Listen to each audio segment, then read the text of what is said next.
கிறிஸ்துவுக்குள் மிகவும் பிரியமான தெய்வ பிள்ளைகளே, இந்த நாளிலே உங்களை வாழ்த்துகிறேன். இந்த காணொலி வாயிலாக உங்களை சந்திப்பதிலே மிகுந்த மகிழ்ச்சி.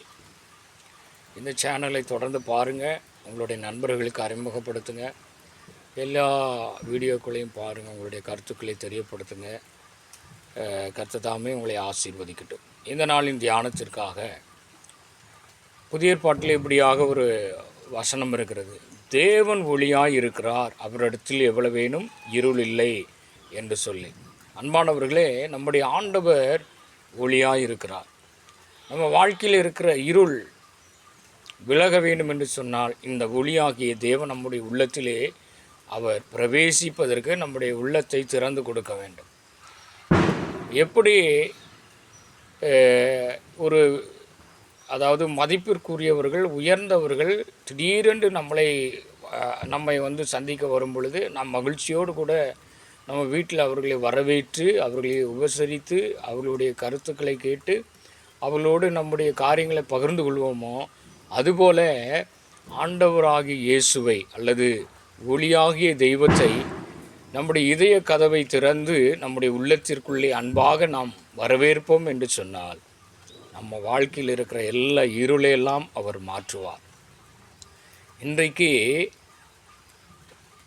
ஒரு குறிப்பிட்ட பண்டிகையை அநேக மக்கள் கொண்டாடி கொண்டிருக்கிறார்கள். அதற்கு தீப ஒளி என்று சொல்கிறாங்க.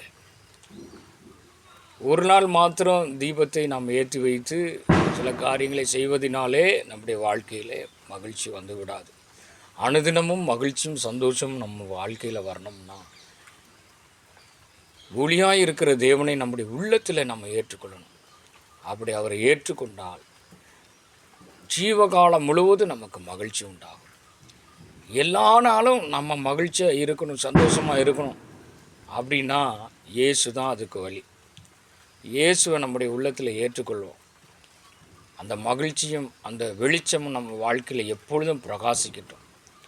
உங்கள் வாழ்க்கையில் மட்டும் இல்லை, நீங்கள் போகிற வருகிற இடங்களில், உங்களுடைய குடும்பங்களில், எல்லாருடைய வாழ்க்கையிலும் இந்த ஒளி பிரகாசிச்சுக்கிட்டே இருக்கும். எல்லா விதமான வறுமையும் மாறிடும், தரித்திரமும் மாறிடும். இதை இலவசமாக நம்ம பெற்றுக்கொள்ளலாம். ஒன்றே ஒன்று தான், நம்ம உள்ளத்தை திறந்து இயேசுவே என் வாழ்க்கையில் இருக்கிற இருளை மாற்ற என் உள்ளத்துக்குள்ளே வாங்கன்னு சொல்லி மகிழ்ச்சியோடு கூட அவரை என்ன செய்வோம், வரவேற்போம். உலகம் கொடுக்கவும் எடுக்கவும் முடியாததான மகிழ்ச்சியையும் சந்தோஷத்தையும் இயேசு வைத்திருக்கிறார். அந்த ஒளியாகிய தேவனை நம்ம உள்ளத்தில் நம்ம என்ன செய்வோம், ஏற்றுக்கொள்வோம். அவர் சீக்கிரம் வரப்போகிறார். அவருடைய வருகைக்கான அடையாளங்கள் இந்த பூமியிலே அநேக காரியங்கள் நடந்து கொண்டு இருக்கிறது.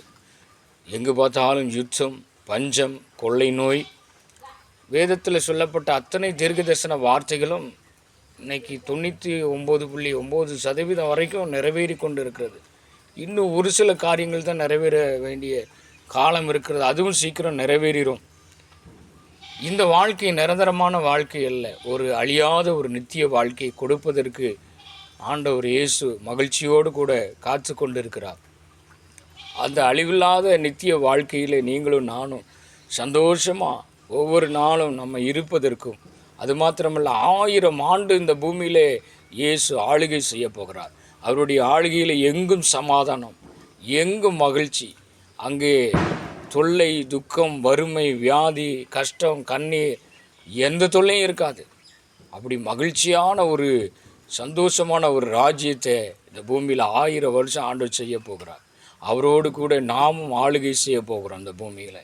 அன்பானவர்களே, மீண்டும் சொல்லுகிறேன், அந்த தேவன் ஒளியாய் இருக்கிறார், அவரிடத்தில் எவ்வளவேனும் இருளில்லை என்று வசனம் சொல்லுகிறது. அந்த ஜீவனுள்ள அந்த தேவனை, அந்த ஒளியாகிய தேவனை உங்கள் உள்ளத்தில் ஏற்றுக்கொண்டால் ஒரு நாளும் இருள் உங்களை சூழ்ந்து கொள்ளாது, தீமைகள் உங்களை தொடராது. கர்த்தர் தாமே உங்களை ஆசீர்வதிப்பாராக. God plus.